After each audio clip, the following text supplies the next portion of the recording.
Let's talk about this Sydney train strike or lockout, depending on which side you are on.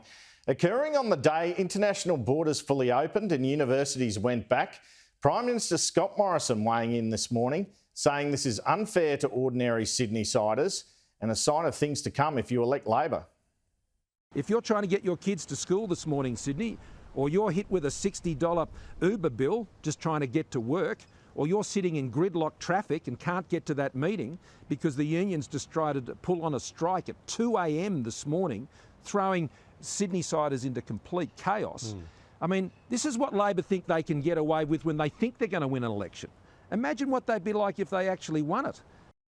Real industrial problems for the Liberal New South Wales Perrottet government here. The last train strike was in January 2018. We have already seen a nurses' strike and teachers' strike this year, a combination of inflation and a decision during the pandemic to freeze public service wages, no doubt contributing to this. But also a new Transport Minister in David Elliott and new Transport Department Secretary in Rob Sharp, who Elliott is known to have tense relations with.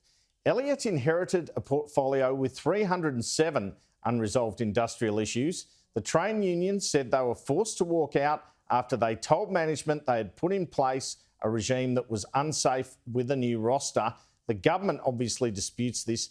How does this all feed into Labor's prospects at federal and New South Wales level? Well, I suspect it is bad for Labor, although it can also have the impression of a Liberal government in crisis. I'll talk to New South Wales Treasurer Matt Keane shortly about these issues, and we will cross to our reporter Kenny Heatley, who has been out there talking to angry commuters and train drivers.